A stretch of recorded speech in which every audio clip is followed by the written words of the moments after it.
안녕하세요. 뉴스카페 김선영입니다. LCC 시장의 빗장이 대거 풀렸습니다. 플라이 강원 등 3개 항공사가, 저가 항공사가 새롭게 면허를 취득하면서 LCC 업체는 6개에서 9개로 늘어났고요. 대한항공과 아시아나항공까지 포함한다면 국적 항공사가 11개로 늘어나게 됩니다. 이에 따라서 과다 경쟁에 대한 그 우려감도 커지고 있는 그 상황입니다.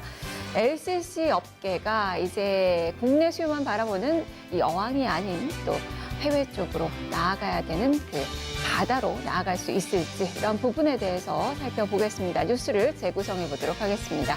자, 오늘 민주노총이 예고대로 총파업을 했습니다. 하지만 이 현대차 노조 등 이 핵심 조직이 불참을 선언하면서 지금 현재는 이 사실상 집회 형식으로 좀 진행이 되고 있는데요. 이로 인해서 유명무실한 지금 뻥파업 가능성이 좀 커지고 있습니다. 총파업, 민주노총의 총파업, 이 동력을 잃게 될지 이 부분 짚어보도록 하겠습니다. 자, 오늘도 뉴스카페는 퀴즈와 함께 여러분께 드리는 선물을 준비하고 있습니다. 끝까지 채널 고정해 주시기 바랍니다. 뉴스카페 지금부터 문을 열겠습니다.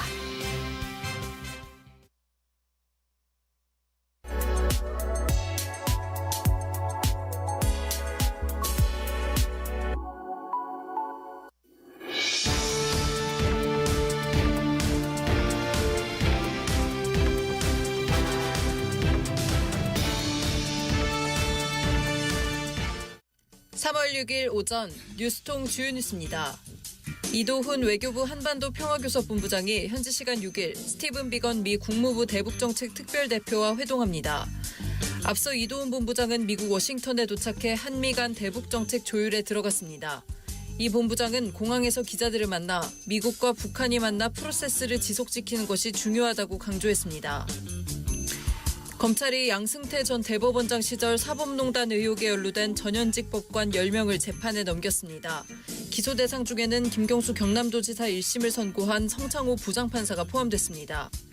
성 부장판사는 이른바 정은호 게이트 사건과 관련해 공무상 비밀을 누설한 혐의 등을 받고 있습니다. 한국은행이 어제 우리나라 1인당 국민소득이 3만 1,349달러로 전년 대비 5.4% 늘었다고 발표했습니다. 2만 달러를 돌파한 지 12년 만에 3만 달러를 넘어선 것인데요. 소득 양극화 등으로 3만 달러 돌파를 체감하는 국민은 많지 않은 것으로 보입니다. 정부가 에어로케이와 플라이 강원, 에어프레미아의 신규 항공 운송 면허를 발급했습니다.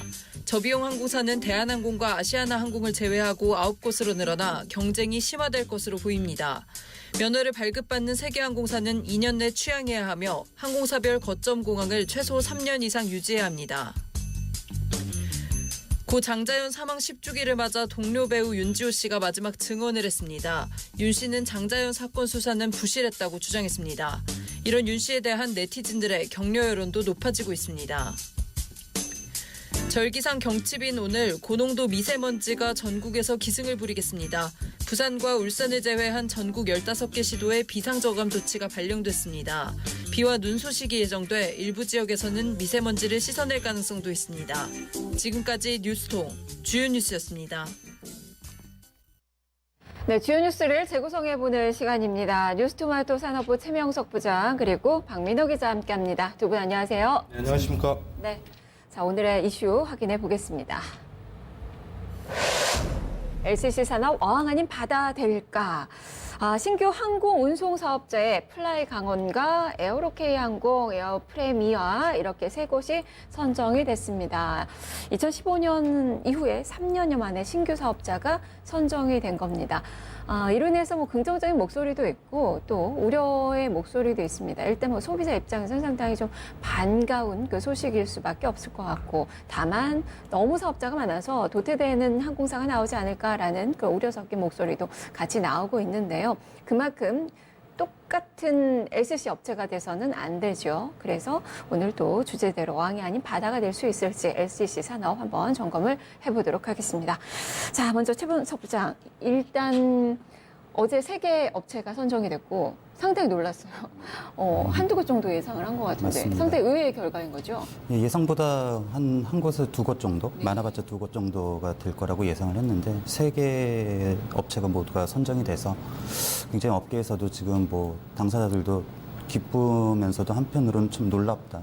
생각보다 그 이전까지 이제 계속 네. 반려가 되었던 면허가 계속 반려가 되었는데 이렇게 한꺼번에 3개 업체가 모두가 이제 승인을 받으니 네. 굉장히 업계에서 좀 굉장히 좀 놀라웠다. 이 정도 정부가 굉장히 이번엔 좀 넓은 통 크게 네. 예, 해결을 해줬다. 이런 평가가 좀 나오고 있습니다. 에어필름만 이제 탈락한 건데 왜 탈락한 거예요? 그 이제 뭐 자격 요건이라 자본권 이런 요건은 되는데 대주주의 이런 뭐 저기 그 문제가 좀 있었던 것 같아요. 좀 법적인 문제가 있어갖고 네. 그 업체는 그래서 이제 그 문제 때문에 자본 잠식이 걸려 있어서 그 업체만 좀 떨어진 걸로 재무 알고 있습니다. 능력이 일단 뭐 충분치 그렇습니다. 않다라는 예. 그런 평가인 거고 제가 볼 때는 좀 더 좀 붙이자면 이번 이 사업자 선정에서 지역 경쟁으로 사실 좀 번졌잖아요. 아무래도 좀 그런 문제가 있었죠. 네. 그러면 이제 플라이 강원 같은 경우는 이제 양양공항을 이제 기점으로 해서 이제 강원도에서 전폭적인 지지를 받았고, 네. 그리고 이제 청주 이 공항, 청주의 에어로케이 네, 지지를 전폭적으로 받았고, 네. 에어필립 같은 경우 사실은 이제 전라남도 이제 무안인데, 네. 여기서는 별다른 지원이 없었거든요. 네. 네. 그런 것도 영향을 좀 미친 거죠. 아무래도 그 지역 항공사가 기반이 된다는 것은 이제 그 지역 그 지자체하고 아무래도 좀 협조가 돼야 되는 문제가 좀 있는데 네. 그 양양 그 플라이 강원이나 그 에어로케이 같은 경우는 강원도하고 이제 충청도에서 어느 정도 이제 충청도에서도 어느 정도 좀 밀고 싶었고 공항을 살리기 위해서 네. 항공사가 있어야지 항공기가 있어야지 공항이 필요한 거니까요. 그런 문제가 있으니까 아무래도 좀 지자체하고 지원이 되었고 지역별로 좀 서로가 그런 이제 유치전을 할 때 지자체가 좀 도와준 지원을 해준 그런 면이 좀 있었고요. 일단은 뭐 보이는 그 면에서는 이제 재무 능력 이런 네네. 부분에서 이제 평가가 좀 에어필립이 좀 탈락을 한 것으로 좀 보여지고 있고 일단 이 세계 항공사가 이제 더해졌으니까 LCC 시장에 활력을 불어넣는 매개 역할을 해줄 수 있을지를 좀 봐야 될 것 같은데 지금 워낙에 LCC 시장 뭐 잘 되고 있습니다. 너무도 잘 되고 있기 때문에 너도 나도 이제 뛰어드는 그 결과에서 경쟁에 대한 우려감들이 좀 많이 커지고 있는데 박민호 기자 지금 LCC 시장이 좀 어떤 상황인 거예요? 지금 현재 이제 최종적으로 9곳, 네. 9곳이 이제 LCC 사업을 이제 하게 돼 있고요. 근데 인구로 따지면 좀 많다고 보는 게 맞아요. 이제 일본이 한 1억 명 정도 인구가 되는데 네. LCC 업계가 한 6개 정도 이렇게 되고, 5개 정도 이렇게 되고, 우리나라 같은 경우는 이제 9개가 되는데 인구 대비에 비해서 LCC 업체가 좀 많다, 좀 이렇게 평가를 받고 있습니다. 물론 시장에서는 경쟁사가 많으면 많을수록 이제 가격이 낮아지고 뭐 서비스 질이 올라가게 돼 있으니까 시장적인 면에서는 좋습니다. 그런데 결국에는 이제 항공업이라는 게 제조업이 아니다 보니까 원가를 줄인다고 해도 한계가 있고요. 결국에는 이제 서비스 품질이 떨어질 수밖에 없다는 그런 점들이 있습니다. 항공이라고 하는 게 아까 말씀드렸다시피 뭐 제조업체가 아니기 때문에 원가를 낮추는 면에서 이게 또 안전하고 또 영향이 있는 거잖아요. 이제 항공이 이제 국가 기관 산업이라서 특히 이제 사람들 국민들의 안전 문제가 가장 최우선으로 돼야 되는데 수익과 비용 논리에 따라서 가격을 계속 낮추게 된다면은 결국에는 고객들의 서비스뿐만 아니라 안전의 문제까지 영향이 있지 않을까 이게 지금 시장에서 우려를 하고 있는 입장입니다. 그리고 LCC 업체가 총 9곳인데 정비사라든지 조종사 이런 부분들에 좀 많이 부족한 상황이라서 결국에는 다른 업체에서 이렇게 스카우트를 해오는 쟁탈전이 있을 것으로 예상이 됩니다. 그런 부분에 있어서는 뭐 경쟁을 하겠지만은 일단 정비를 할 수 있는 그리고 자동 비행기의 기종이라든지 그런 면에서 수익과 비용의 논리가 적응이 된다면은 아무래도 좀 우리가 좀 지켜야 될 그런 안전적인 문제, 사회적인 문제에서 아마 문제가 발생할 수도 있지 않을까 이런 부분이 좀 염려가 되고 있습니다.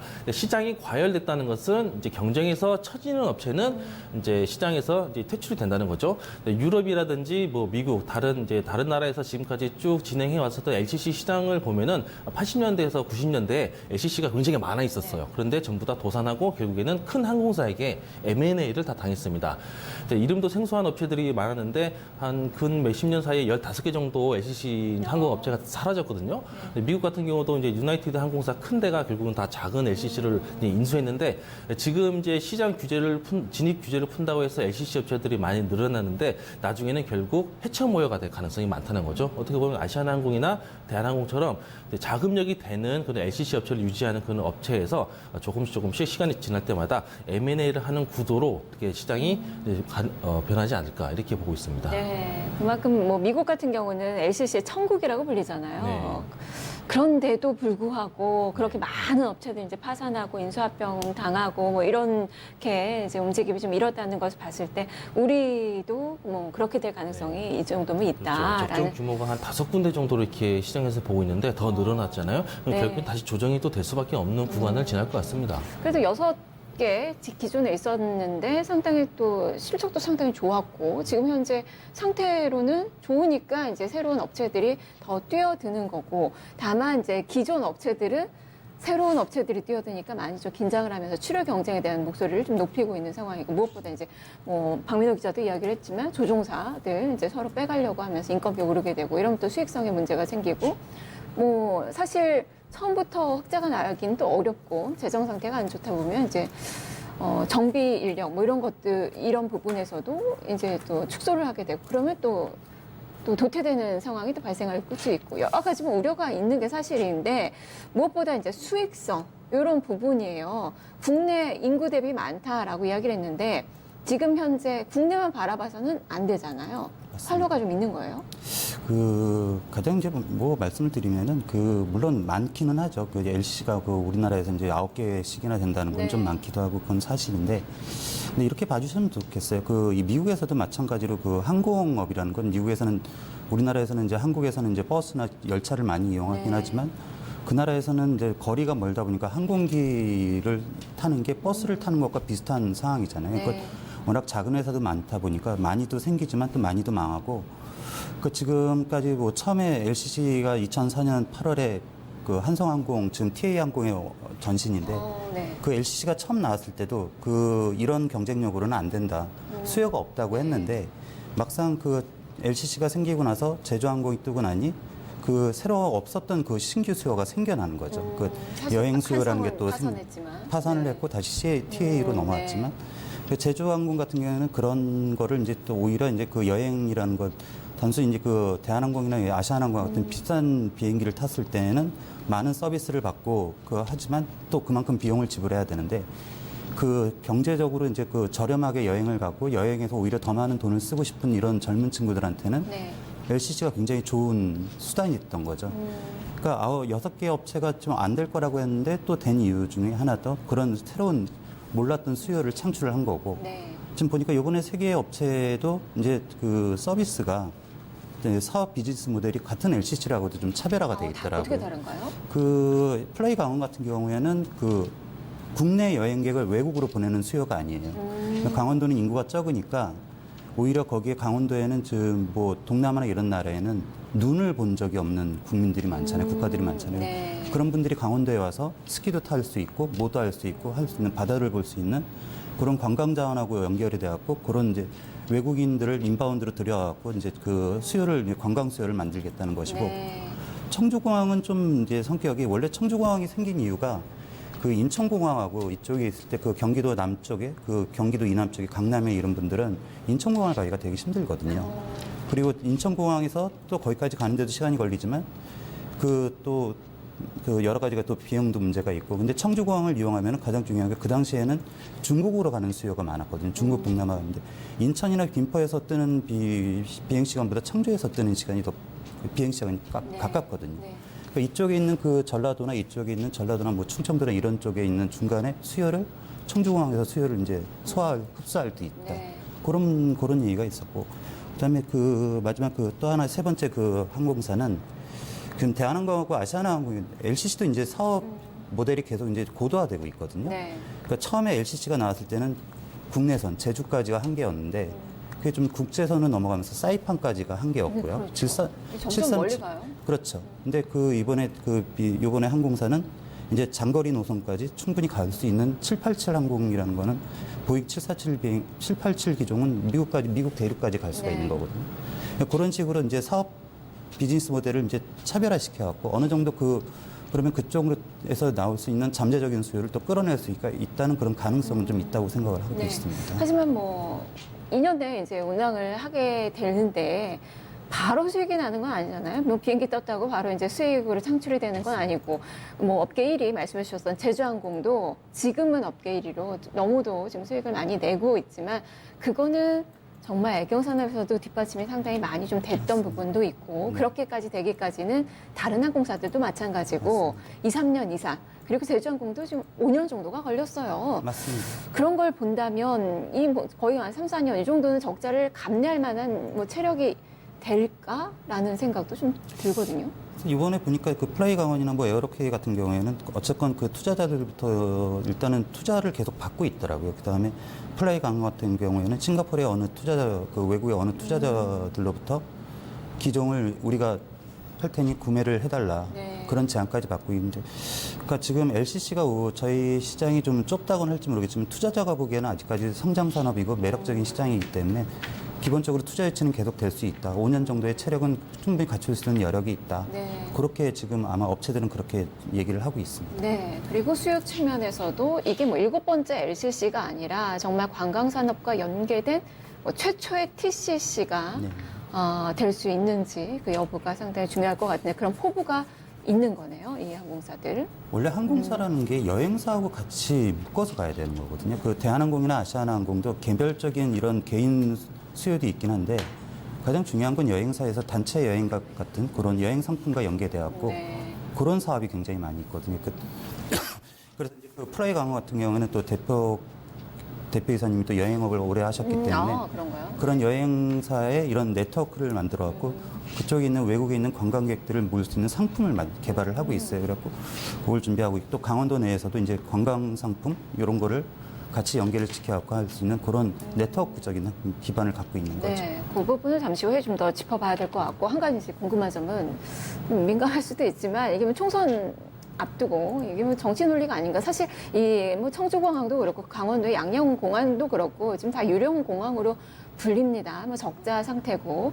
뭐 지금 정부에서도 예타도 사실 그 새만금 뭐 신공항 네 면제를 해주고 정부에서 이렇게 지금 공항을 육성하려고 하거든요. 이게 뭐 표심 잡기 이렇게 좀 보일 수도 있어요. 시기적으로 아무래도 그러다 보면은 어쨌건 뭐 항공사 면허라는 건 굉장히 큰 이권이니까요. 그래갖고 이제 그렇게 생각도 할 수 있는데 저도 이제 뭐 그렇게 생각을 하긴 하겠지만 이번 같은 경우는 좀 다른 면에서 본다면 지금 뭐 사업을 하는 데 있어서 규제를 깨겠다 했으니 아까 뭐 말씀드렸지만 뭐 언젠가는 LCC 중에 수익성이 낮은 LCC는 더 이제 도태될 네. 것이지만 일단은 그 도태가 되더라도 일단은 업황을 살릴 수 있는 뭔가를 기회를 더 주는 게 중요하다고 생각을 해서 정치적인 뭐 문제도 있지만 어쨌건 산업에 있어서 어떻게 좀 활력을 줄 수 있는 그런 점을 먼저 좀 부각을 좀 시키는 게 더 좋지 않을까 그런 생각을 하고 있어요. 네, 자 그러면 그 이야기 좀 이어가 볼게요. 이 박민호 기자, 최명석 부장이 이야기했던 그 관광산업 연계 이런 부분이 정말 활성화될 수 있는 거예요. 공항이 이제 공항뿐만 아니라 이제 여행사 LLC들도 이제 한 9개 정도 되니까 이제 수익을 창출할 수 있는 방안이 사실 이제 표 받고 이제 고객들 이제 실어 나르는 거 여기에서만 집중한다면 살아남지 못할 것이다. 뭐 누구나 다 그렇게 보고 있습니다. 또 외국 항공사하고도 경쟁을 해야 되는 거고요.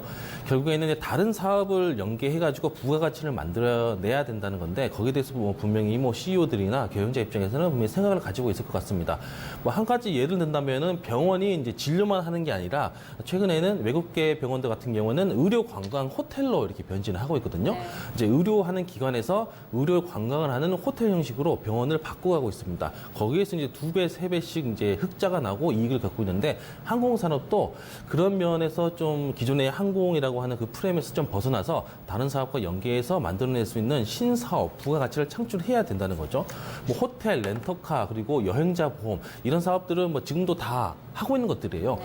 여기에 대해서 다시 뛰어들어가지고 이제 부가적인 사업을 만들어낸다는 것은 조금 힘들 것 같고 다른 것 뭔가 다른 차별화되는 것 이런 것들 만들어내야 된다. 거기에 대해서 이제 고민이 좀 깊어지는 시점이죠. 아직까지는 뭐 뚜렷이 나오고 있는 게 없지만은 일단은 좀 지켜봐야 될 것 같습니다. 네.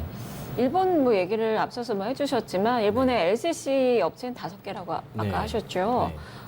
하지만 이제 공항이 지역 공항이 한 29개 정도 되잖아요. 상당히 많고 네. 그게 이제 직항을 이제 운영을 하면서 직항 노선으로 관광 산업이 이제 발전이 된 거고 네.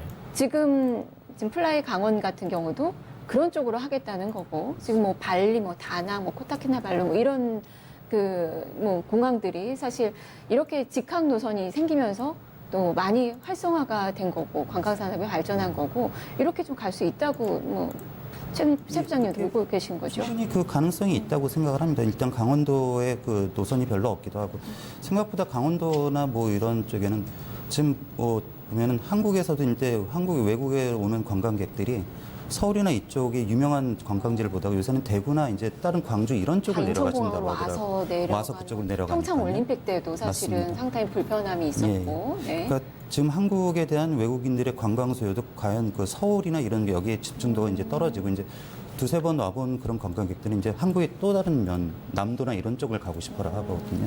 근데 그런 면에 있는 그런 수요를, 잠재적인 수요를 항공업계가 여행 상품으로 좀 개발을 해서 지역 지자체하고 같이 협력을 한다면 네. 생각보다 오히려 또 새로운 기회를 만들어낼 수도 있다고 좀 우리가 생각합니다. 쇼핑 천국이 아니라 이제 정말 우리 맞습니다. 자원을 이제 예. 관광으로 발전시킬 수 있는 그런 계기가 좀 돼야 될 것 같은데 그렇다면 앞으로 이제 정말 공항들, 지방 공항들 적자 공항 꼬리표를 좀 뗄 수 있는 건지 그러니까 앞으로 LCC 산업 어떻게 될지 또 과제들도 한번 마지막으로 짚어주세요. 가장 중요한 게 이제 항공사 면허도 있지만 공항이라는 게 어쨌건 또 이게 정권에 의해서 있는 그 논리에 의해서 이렇게 개발이 된 것이고 물론 그 뭐 존재 이유에 대해서 뭐 계속 설명을 하고 하긴 했는데 공항이 생긴다고 해서 모든 게 끝나는 건 아니거든요. 네. 항공사가 만들 수 있게. 공항을 만들어 놓은 거는 하나의 그때 그 당시 지자체장의 시작이라고 볼 수 있는데 그 앞으로 운영해 나갈 때 어떻게 운영해 나갈 것인가에 대해서는 또 지자체나 정부나 좀 고민을 같이 해주셔야 될 것 같아요. 그래갖고 항공사가 많이 오면 좋고 많이 어쨌든 공항에는 비행기가 계속 뜨고 내려야 되거든요. 근데 그렇게 뜨고 내리게 하려면 단순히 공항을 활주로만 깔아놓는다고 해서 될 일이 아니고 과연 여기에 우리가 항공기가 왜 내려야 되고 떠야 되는지 그런 존재를 좀 아무래도 그쪽의 지자체나 이런 공항에서도 좀 고민을 하고 또 새로운 거를 제안할 수 있는 그렇게 돼야지 아마 지방공항도 이번에 좀 활력이 살아날 수 있지 않을까 그렇게 네, 생각합니다. 시각의 전환이 좀 필요해 네. 보이네요. 네, 박민호 기자는 어때요? 저는 좀 비관적으로 보는데요. 예, 우리나라 공항 중에 양양 공항이 전 세계에서 아주 유명세를 타고 있습니다. 네, BBC에서도 나왔는데 세계에서 가장 조용한 공항이라 해서 양양 공항이 정말 이제 그만큼 비행기가 안 뜬다는 거죠. 그리고 저도 최근에 안 사시지만 충청도 예천에도 공항이 있었다고 해요. 근데 없어졌습니다. 없어졌고 김제에도 공항이 있었는데 또 없어졌다고요. 그만큼 이제 공항에 관련된 뭐 수요라든지 공급 그런 걸 잘못 예측하고 아까도 말씀하셨지만 사실상 정치적인 논리로 인해서 있으면 안 될 공항을 만든 게 많아요. 그러니까 이제 유령 공항이라는 그런 예칭 별명까지 이렇게 생겨나게 된 건데 이런 부분들 좀 앞으로 좀 어떻게 개선해 나갈 건지 좀 심각하게 좀 고민을 해 봐야 될 때가 아닌가. LCC 산업도 일단 뭐 9개가 선정됐으니까 비용은 줄이되 또 서비스 질은 그대로 유지하면서 살아남는 경쟁을 이렇게 해야 될 것 같고요. 공항도 일단 지어놨으니까 없앨 수는 없잖아요. 그 부분에 대해서도 분명히 국가적인 정책 차원에서 활성화시킬 수 있도록 분명히 노력을 해야 될 거라고 봅니다. 네, 알겠습니다. 말씀 여기까지 듣겠습니다. 최명석 부장 그리고 박민호 기자였습니다. 두 분 말씀 잘 들었습니다. 네, 고맙습니다. 네, 한국 산업의 경우에 비행기만 띄운다고 해서 뭐 무조건 수익이 따라오는 건 아니죠. 이 항공사들도 아니란 생각으로 대응을 했다가는 도태되기가 쉽습니다. 그만큼 국내 수요는 한정이 돼 있다는 점 다들 알 것 같고요. 이제 외국에서 국내로 들어오는 그 수요를 이제 잡는 것이 또 살아남는 방법이 아닐까 싶은데 여러 가지 또 고민이 필요할 것 같습니다. 뉴스를 재구성해 봤습니다.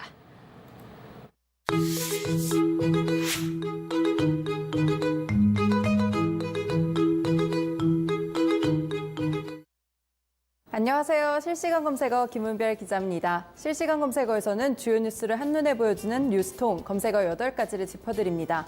오늘의 검색어 먼저 살펴보시겠습니다. 8위부터 1위까지 이렇게 올라와 있는데요. 8위에 북한 올라와 있습니다. 로버트 팔라디노 미 국무부 대변인이 현지 시간 5일 정례 브리핑에서 북미 간 협상 일정이 아직 잡힌 것은 없다면서도 접촉은 유지하고 있다고 밝혔습니다. 또 7위에는 김신혜 씨 올라와 있는데요. 자세하게 뉴스와 함께 살펴보시겠습니다. 친아버지를 살해한 혐의로 무기징역이 선고돼 복역 중인 무기수 김신혜 씨의 재심이 오늘 시작됩니다. 이른바 김신혜 사건은 지난 2000년 3월 7일 새벽 전남 완도의 한 버스 정류장 앞 도로에서 50대 남성이 숨진 채 발견되면서 시작됐습니다. 경찰은 숨진 남성의 큰딸인 김신혜 씨를 피의자로 체포했는데요. 이 과정에서 김 씨가 자신에게 범행을 고백했다는 고모부의 자백이 결정적으로 작용했습니다. 김 씨는 당시 범행을 자백했지만 수사와 재판이 진행되면서 강압수사 등을 주장하면서 무죄를 호소했습니다. 또 수사 과정에서 경찰이 영장 없이 압수수색을 하고 폭행과 가혹행위로 자백을 강요한 정황이 드러나기도 했는데요.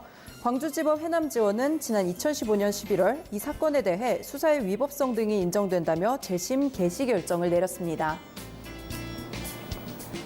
6위에는 양문석이 올라와 있네요. 오는 4월 3일 실시되는 경남 통영 고성 국회의원 보궐선거 더불어민주당 후보로 양문석 전 방송통신위원회 상임위원이 선출됐습니다. 5위에는 포스코건설이 올라와 있는데요. 뉴스와 함께 살펴보실게요. 검찰이 김태우 전 검찰수사관을 스폰서로 알려진 최모 씨의 안양 성남 고속도로 공사비리 의혹과 관련해 어제 포스코건설을 압수수색했습니다.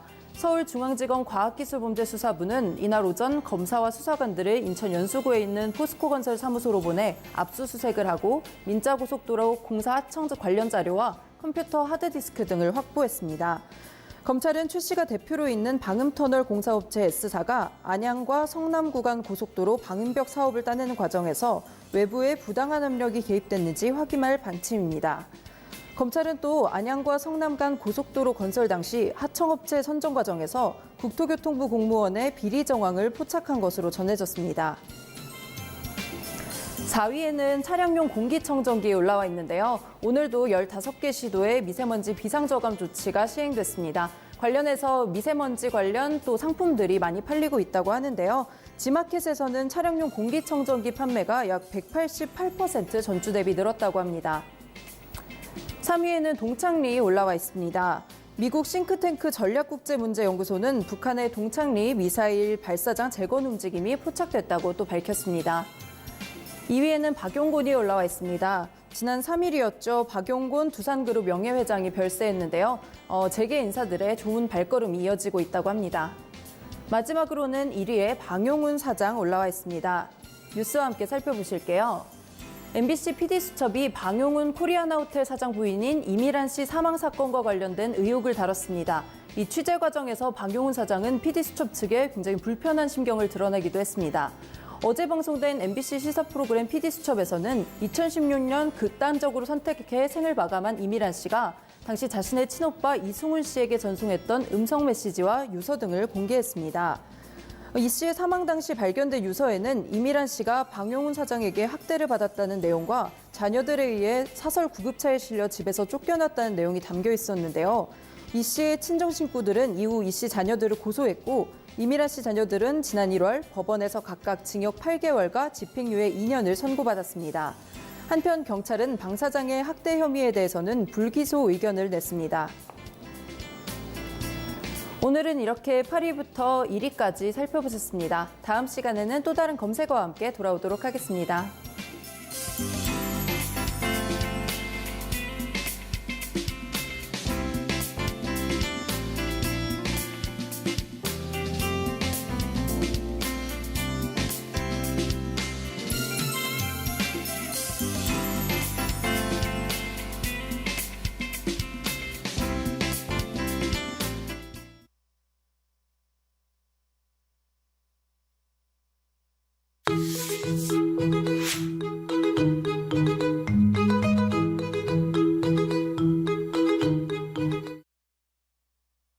네, 뉴스통 한나의 시간입니다. 먼저 속보부터 좀 전해드릴게요. 이명박 전 대통령이 보석으로 풀려납니다. 구속된 지 349일 만이고요. 재판부가 이명박 전 대통령의 손을 좀 들어준 건데, 고령에다가 이제 돌연사 가능성이 있다라면서 불구속 재판을 이명박 전 대통령 측에서 호소를 했고요. 이 부분에서 지금 석방 보석 신청 허가가 됐습니다. 이 부분 또 전해드립니다. 자, 그러면 뉴스통 한라인 들어가 보도록 하겠습니다. 전국 민주노동조합 총연맹, 민주노총이라고 하죠. 예고대로 오늘부터 총파업에 들어갔습니다. 그 내용 좀 짚어보도록 하겠습니다. 뉴스토마토 산업부 김재용 기자입니다. 김 기자 안녕하세요. 예, 안녕하세요. 네, 지금 현재 민주노총 좀 총파업이 되고 있는 건죠? 현재 어떤 상황인가요? 민주노총은 오늘 오후 4시 서울, 여의도 등 전국 14곳에서 집회를 개최할 예정입니다. 파업 이유는 경제사회노동위원회에 합의된 탄력근로제 단위기간 확대, 국회 입법 저지, 또 제주 영리병원 저지 등입니다. 다만 총파업으로 인해서 실제 조업 중단을 하는 곳은 많지 않을 것으로 보입니다. 민주노총에서 큰 비중을 차지하고 있는 현대차, 기아차 노조 등 완성차 노조의 경우 일부 전임자나 대의원 등만 참석하기 때문입니다. 민주노총 지도부는 오늘부터 국회 일정이 종료될 때까지 국회 정문 앞에서 농성을 벌일 계획인데 지난해 11월 총파업 때보다는 규모나 영향력 등에서 약화될 것으로 보입니다. 네, 얘기 들어보니까 뭐 대부분 조업 중단을 안 하고 집회만 하는 뭐 사실상 본래 의미와 좀 다른 그 파업이 진행이 되고 있는 거예요. 그 내용도 뭐 많이 또 들어보니까 현대차 뭐 파업에 불참한다고 하고 완성차들 다 불참하는 것 같고 뭐 현대 중공업도 그렇고 이번에 보니까 또 네이버도 안 한다고 하더라고요. 그러면 이제 주요 핵심 조직들이 다 불참을 하는데 그 이유가 뭔가요? 불참 이유로는 일단 이번 총파업이 임단협과 무관해서 불법 파업이 될 수 있기 때문입니다. 불법 파업이 되면 사측에서 손해배상 소송을 제기할 수 있고 이에 따라 노조에서도 신중하게 접근하는 것 같습니다. 또 현대차와 기아차 노조는 광주형 일자리 등으로 예전에 항의 시위들을 몇 차례 했는데 여론이 좋지 않았던 점을 고려해서 더 이상 확전해서 좋을 게 없다는 판단을 한 것 같습니다. 또 르노삼성 노조는 집행부가 이제 민주노총 가입을 추진하고 있지만 아직 가입이 되진 않았습니다. 또한 르노삼성 노사는 이달 8일까지 집중 교섭을 하기로 했기 때문에 총파업에 나서기 현실적으로 어려운 상황입니다. 네, 총파업 참여에 대해서 뭐 조합원들 사이에서도 지금 회의론이 좀 많이 일고 있는 듯해 보이는군요. 자, 그렇다면 내부적으로도 이 노선에 대해서 또 논란이 좀 있을 수도 있어 보이고 이 민주노총의 총파업이 사실상은 이제 동력을 잃지 않을까라는 생각도 좀 드는데요. 어떻게 볼까요? 민주노총의 근간이라고 할 수 있는 금속노조에서도 불참이 잇따르고 있다는 점에서 동력을 잃을 가능성이 높다고 보입니다. 파업은 결국 명분 싸움이라고 할 수 있는데 과연 민주노총이 명분을 확보했는지 의문이 들기도 합니다. 현 정부에서 사회적 대화, 사회적 합의를 강조하고 대화 테이블을 마련하고 있는 상황에서 경사노위에 불참하겠다는 것은 여론의 지지를 받기 어려울 것으로 보입니다. 만약 총파업이 동력을 잃게 되면 노선을 둘러싼 내부 갈등이 더욱 심해질 수밖에 없을 것으로 보고 있습니다.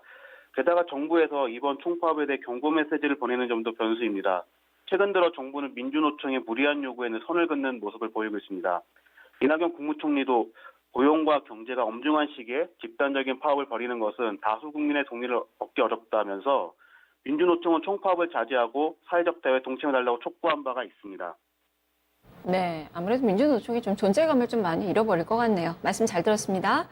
네. 네, 김재훈 기자였습니다. 자, 민주노총 파업. 이 안건에 광주형 일자리가 들어가 있어서 사실 현대차는 파업을 할 것으로 봤는데 하지만 파업에 불참을 또 선언을 했습니다. 이런 점에서 보면 이번 파업 정당성을 좀 인정받기가 쉽지는 않아 보이고 본래 의미가 좀 많이 퇴색되지 않나 싶네요. 자, 지금까지 뉴스통 한라인이었습니다.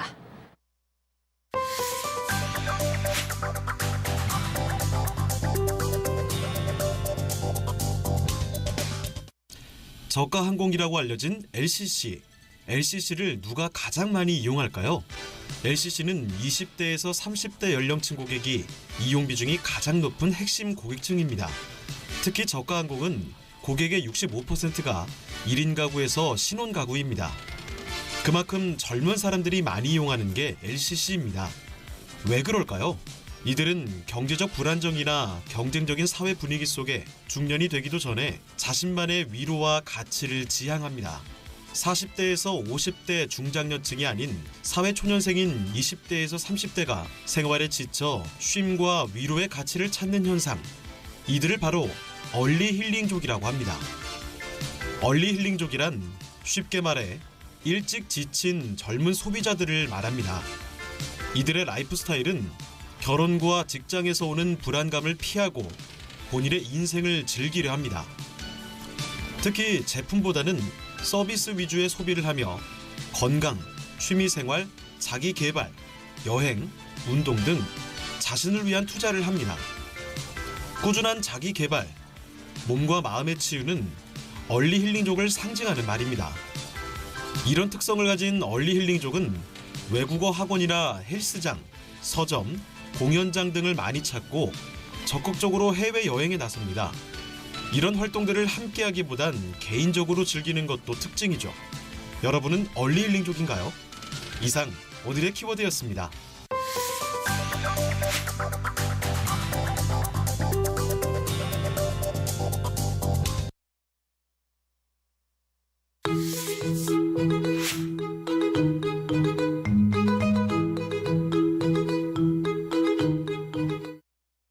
네, 독합니다 시간입니다. 올해가 3.1운동 100주년이죠. 그러다 보니까 이 친일이라는 두 글자가 많이 언론을 장식합니다. 바로 이런 부분에 대해서 관심이 많이 높아진 그 시기라고 할 수 있겠는데요. 그래서 오늘 김영환 민족문제연구소 대외협력실장 모셨습니다. 실장님 안녕하세요. 네, 안녕하세요. 네, 먼저 민족문제연구소. 네. 사실 이런 연구소가 있는지 저는 몰랐습니다. 어떤 네. 일을 하는 기관인가요? 예, 그러니까 그 해방 이후에 네. 그 친일 행위에 대해서 정부 차원에서 처벌을 하기 위해서 반민특위라는 게 있었는데요. 그게 해산되었습니다. 제대로 활동을 하지 못하고 다시 정치적 상황에 의해서. 그래서 그 정신 그리고 1965년에 한일협정이 맺어졌을 때 그것이 굴욕적이다라고 많은 사람들이 생각을 네네. 했었는데요. 거기에 대해서 이제 친일파에 관한 연구를 임종국 선생님이라는 분께서 혼자서 시작을 하셨어요. 그래서 네. 그분께서 재야 사학지 하셨는데요. 거의 뭐 13,000명 정도의 그 친일파의 행적을 자필로 작성한 카드를 남겨두시고 89년에 타계하셨습니다. 그래서 당시 선생님의 그런 유지를 이어서 친일파 연구를 제대로 해야 되겠다라고 네. 하는 분들의 뜻을 모아서 연구소, 민족문제연구소를 만들었고요. 네. 원래 처음에는 반민족 행위를 관한 연구한다는 곳이라서 반민족문제연구소였는데요. 91년에 민족문제연구소라고 발족을 해서 임종국 선생님께서 남기신 그런 연구 업적을 계속 연구를 했습니다. 그래서 저희가 2009년에 18년 동안 그 친일파에 관한 연구를 해서 친일인명사전이라고 아마 들어보셨을 많이 겁니다. 들어봤죠. 예, 좀 설명이 네. 길었는데요. 친일인명사전을 편찬을 한 기관입니다. 한 기관이군요. 예. 그래서 그 이후로 뭐 근현다사의 그런 친일 연구뿐만이 아니라 독립운동가의 그런 운동을 발굴한다든지 아니면 또 하나는 크게 대일 과거사 문제 있지 않습니까? 네. 강제동원 문제. 최근에도 네. 오늘 이제 말씀드리겠지만 이런 과거사 문제에 관해서 일본의 시민사회 그리고 제일조선인들 동포사회들과 함께 이 문제 해결을 위해서 활동을 하고 있습니다. 그래서 연구와 어떻게 보면 실천을 같이 하는 시민단체입니다. 그래서 시민들의 손으로 지원이 되고 또 운영이 되는 시민단체입니다. 정부의 지원이 아니라 네. 정말 우리의 하나하나의 손길이 모아서 운영이 되는 예. 그 연구소라고 할 수 있겠고 무엇보다 그냥 연구만 하는 게 아니라 실천을 네. 한다. 그게 이제 친일 인명사전이나 이런 걸로 다 또 나온 그 뭐 자산이라고 좀 볼 수 있을 것 같고 너무도 중요한 또 네. 의미 있는 일을 하고 계세요. 과거사 청산을 통해서 굴곡진 우리 역사를 바로 세우고자 하는데 정말 앞장서고 계셔서 네. 너무도 이제 오늘 잘 모셨다라는 감사합니다. 생각이 좀 드는데 말씀해 주셨듯이 강제동원 예. 그 문제 작년이었죠. 네. 10월 30일 날 네. 이제 대법원에 판결이 있었어요. 네. 사실 그동안에 이제 해방되고 70년 지나도 우리가 소송을 정말 많이 했지만 네. 이제 결과가 제대로 나온 게 없었습니다. 네. 근데 여기서 저도 놀랬던 부분이 네. 피해자들에게 각각 1억 원을 배상하라라는 네. 정말 놀라운 판결이 예. 나왔어요. 네. 일제 이 강제 동원 네. 이 소송 내용이 어떤 거예요? 그러니까 일제 강점기에 일본의 군인 네. 아니면 군속으로 징병에서 끌려가신 분들이 계시죠, 일본군으로. 네네네. 또 그것 이외에도 노무자로 공사 현장으로 끌려가신 분들이 계십니다. 일본의 군수 기업이라든지 공사 현장으로. 네. 소위 말하는 뭐 군함도를 통해서 많은 분들이 잘 아시는 많죠. 탄광이라든지 아니면 공장이라든지 아니면 댐이라든지 비행장 이런 건설 현장에 끌려가신 분들이 계시잖아요. 근데 실제로 이 소송은 90년대 후반부터 일본에서 처음 시작이 됐습니다. 그래서 일본에서 소송이 시작이 됐고 일본의 시민들, 거기 물론 이제 제일동포들 그리고 일본의 변호사들 이런 분들이 지원을 해서 이분들이 과거에 끌려간 것에 대해서 배상을 하라라는 소송을 제기했는데요. 번번이 이것들이 일본 법원에서는 1965년 한일 청구권 협정으로 모든 네. 것이 해결되었다. 그렇게 보는 해서 매번 100% 패소를 했습니다. 그래서 그 뒤에 이 투쟁의 무대가 이분들이 한국 법정으로 옮겨져서요. 그 실제로 한일협정에서 무엇이 다루어졌고 무엇이 다뤄지지 않았는지 그리고 그것에 대해서 또 피해자들이 자기들의 권리를 주장을 했고요. 그래서 이번에 난 판결 자체는 97년에 일본의 오사카 지방재판소에서 시작이 됐고 2003년에 일본에서는 끝났습니다. 근데 그 당시 10대에 끌려가신 분들이 너무나 억울하다. 내가 이렇게 고생을 했는데 한국에서 2005년에 소송을 제기했습니다. 그래서 1심, 2심에서는 다 일본 소송을 그대로 가령 예를 들면 뭐 한국에 옮겼는데도 졌습니다. 왜냐하면 뭐 신일철 주금이라는 회사는 과거의 회사와 다르다고 하다든지 아니면 소멸시효가 끝났다고 한다든지. 근데 네. 일본 법원도 실제로는 이분들이 끌려가서 고생하신 걸 강제 동원이라고 인정은 했거든요. 그럼에도 불구하고 한일협정으로 끝났기 때문에 재판에서는 권리를 얻을 수 없다. 그래서 그 소송을 한국에서 제기해서 1, 2심은 졌지만 2012년 5월 24일에 한국 대법원이 획기적인 판결을 내립니다. 네. 이분들이 기본적으로 일제 식민지 지배라고 하는 것이 불법이었고 그 불법적인 체제 하에서 끌려간 반인도적 불법 행위에 관해서는 청구권 협정에서 다뤄지지 않았기 때문에 이분들의 청구권을 이렇게 보상받을 권리를 인정해야 된다는 판결이 나왔습니다. 2012년에 이미. 네. 그것이 그런데 일본 기업들이 이제 다시 재상고를 해서 파기환송심이 있었고 고등법원에서도 2013년에 1억 원씩 지급하는 판결이 났는데요. 네. 그 판결이 5년 동안 지연이 됐습니다. 왜 그게 이게 아시면 양승태 사법농단 사법농단에 때문에. 지금 양승태 대법원장이 네. 구속되어 있습니다만 이 문제가 사실은 박근혜 대통령의 청와대 그리고 당시 외교부 그리고 또 피고 기업의 대리인인 김앤장 그리고 사법부가 총동원이 되어서 이 재판을 지연시킨 것이죠. 그래서 너무나 안타깝게도 실제로 이 신일철 죽음을 상대로 제소를 한 1차 소송의 원고분들 4분 가운데 그 사이에 3분이 돌아가셨습니다. 그래서 지금 한 분이 예. 이 판결을 보신 거네요. 예. 21년 만에 판결일 예, 텐데. 맞습니다. 그러면. 그분이 그래서 19살에 끌려가셨는데요. 현재 95세 되셨습니다. 너무나 안타까운 네, 일이죠. 안타까운. 그래서 저희가 많은 분들이 정말 의아하시는데 아니 일제시대 때 끌려가신 분이 아직까지 소송을 하고 있다는 걸 네. 처음 하신 분들 많이 계실 겁니다. 그 이후에도 미쓰비시 중공업이라든지 후지코시 근로정신대 거기는 네. 10대의 당시에 그러니까 국민학교 여학생들을 일본의 군수공장에 끌려가서 일을 시킨 것이거든요. 근데 그 판결들도 그 소송을 제기하신 분들도 계속 이 사법농단 때문에 재판이 지연됐었는데 2018 작년 10월 30일 판결 이후에 계속 판결이 지금 네. 나오고 있습니다. 그러한 상황인 것이죠. 상당히 이게 역사적인 네. 이제 판결이고 상당히 의미가 있는 예. 거네요. 예. 이야기 들어보니까 이제 일본에서는 한일 그 청구권 협정으로 협정으로. 완전하게 뭐 결론이 났다라고 보는 거고 예. 우리는 이 판결을 보면서 예. 개인 배상 청구권이 이제 소멸되지 않았구나라고 네. 이제 알 수 있는 거고. 네. 그렇지만 일본에서는 예. 아베 총리가 무슨 뭐 우리 그 대사 불러가지고 또 막 항의를 했다고 하고 예. 우리는 강제징용 뭐 네. 이렇게 표현을 하지만 예. 그들은 뭐 외국인 노동자 아니냐 그렇죠. 이렇게 보는 거잖아요. 예. 앞으로 우리가 그러면 어떻게 해야 돼요? 그러니까 지금 현재 무척 일본 정부 입장에서는 이 사법농단과도 관련이 있지만 네. 이 판결을 계속 미뤄달라고 사실은 일본 정부가 요청을 했거든요, 네. 공식적으로. 근데 어처구니 없게도 한국 정부 거기에 그나마 그 2015년 12월 28일 위안부 합의를 위안부도 하는 그렇죠. 도중에 네. 이 문제가 방해가 될 수 있으니 지연을 시킨 것이고요. 너무나 정말 저희들도 믿을 수 없는 일이었는데요. 근데 실제로 일본 정부가 뭐 국제법상 있을 수 없는 판결이라고 한다든지라고 얘기를 하고 있는데 네. 청구권력적으로 끝났다. 사실은 그런데 이 소송 자체는 민사소송이거든요. 그 일본 기업을 상대로 그곳에 끌려가신 분들이 소송을 제기한 거기 때문에 일본 정부가 국제법상 관여해서도 안 되고, 예. 네. 또 그리고 현재 정말 안타까운 것은 그 기업들이 전혀 이 판결을 이행하려는 의지를 보이고 있지 않습니다. 소송이 났고 판결이 났고 그리고 10여 년 넘게 한국에서만 네. 소송을 같이 해오지 않았습니까? 그럼 판결에 따라야 되는데 심지어 만나주지도 않고 일본 정부가 공공연하게 압력을 가하고 있기 때문에 신일철 주고 미쯔비시, 후지코시 다 글로벌 기업인데요.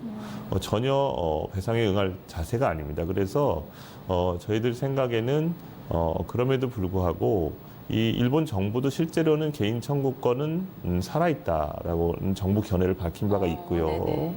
그리고 실제로 이 문제에 관해서 한국 사법부에서 판결이 났기 때문에 그거에 관해서 즉각적으로 일본 정부가 피해자들의 권리 구제 차원에서 응해야 된다고 생각을 하고요. 실제로 또 그런 방안에 관해서 일본의 그런 피고 기업들과 일본 정부 그리고 한국 정부와 또 한국에서 또 한일협정 때 그 수혜를 받은 기업들이 있습니다.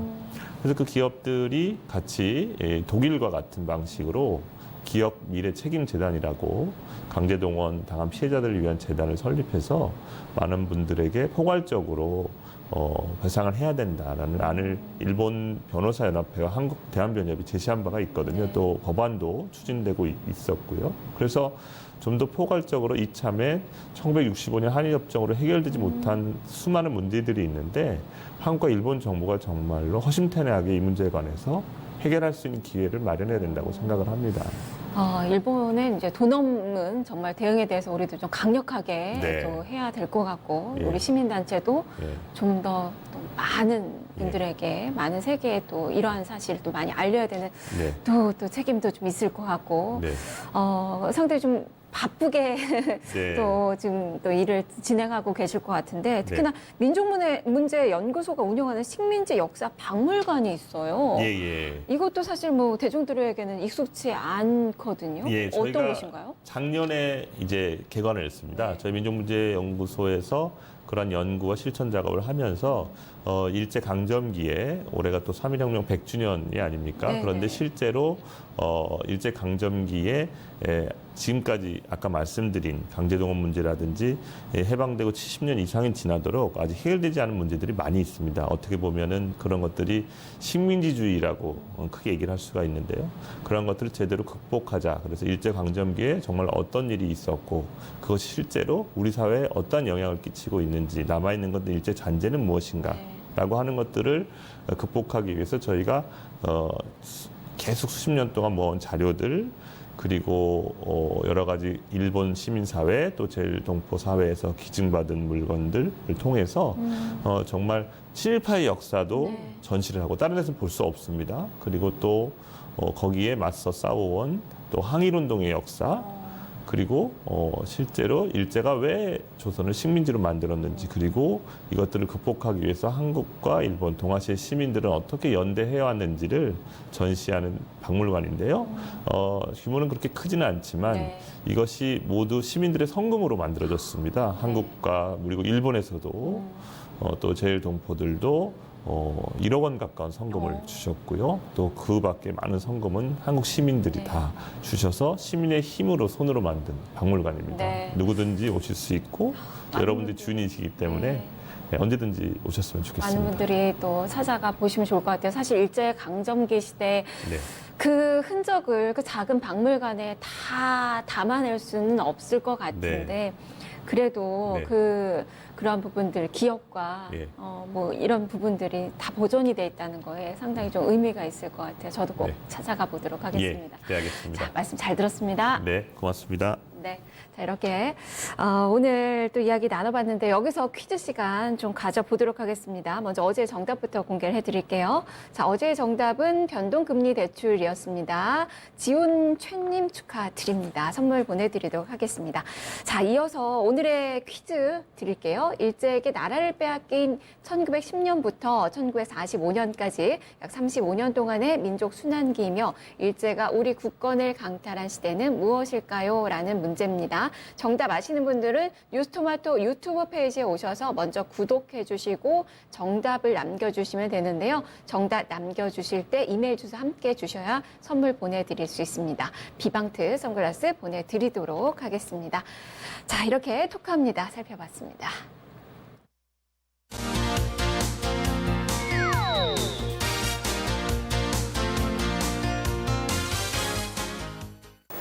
재테크 트렌드 김보선입니다. 재테크 하시는 분들 중에서 펀드 상품에 가입한 분들 많으시죠? 새해 들어서 우리 펀드 시장은 어떤 모습을 보이고 있을까요?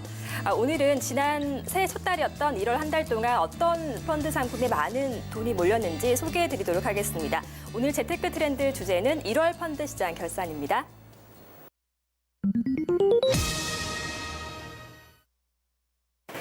자, 금융투자협회에서 발표한 1월 펀드 시장 결산입니다. 설정 원본인 설정액을 중심으로 좀 살펴보도록 하겠습니다.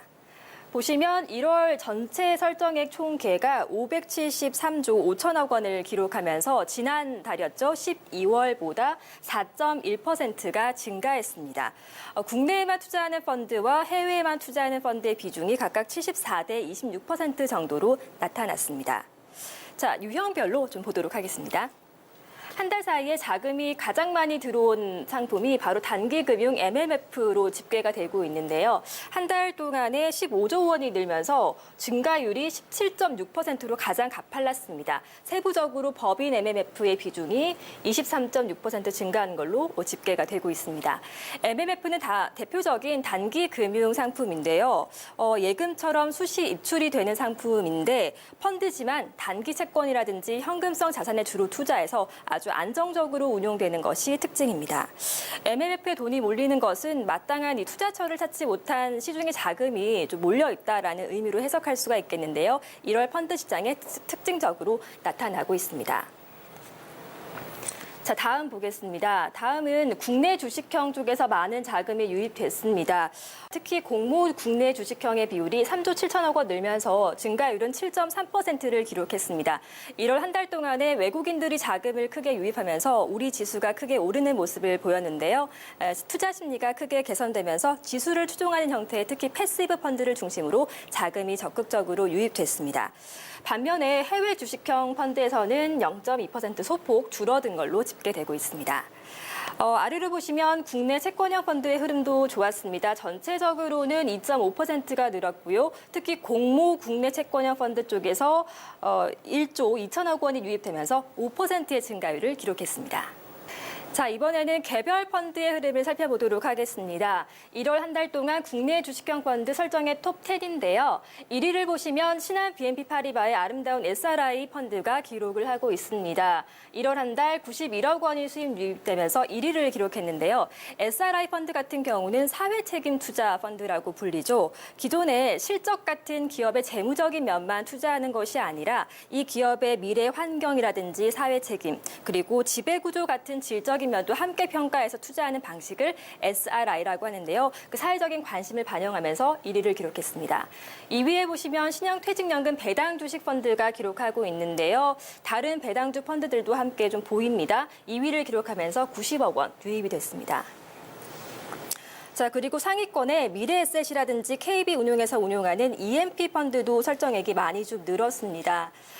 보시면 KB 한국 주식 EMP 솔루션에서 34억 원이 유입된 걸로 집계가 되고 있습니다. EMP 펀드는 전체 자산의 절반 이상을 상장 지수 펀드죠. ETF에 투자하는 펀드를 말합니다. 요즘 ETF에 대한 관심을 그대로 반영한 것으로 보이는데요. 다양한 지수를 추종하는 상당히 많은 ETF가 상장돼서 거래가 되고 있는데 분산 투자를 하려는 수요들이 많이 ETF에 투자하고 있다는 점을 반영하고 있습니다. 자, 이번에는 해외 주식형 펀드의 흐름 살펴보도록 하겠습니다. 해외 주식형 펀드 1월 설정액 톱 10인데요.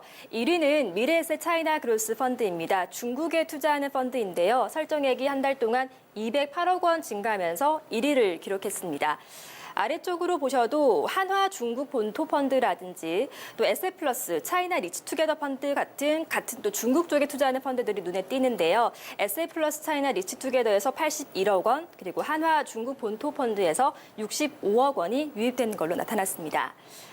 그리고 3위에 오른 삼성 아세안 펀드가 좀 눈에 띕니다. 1월 한 달 동안 103억 원이 수익 유입된 걸로 나타나고 있습니다.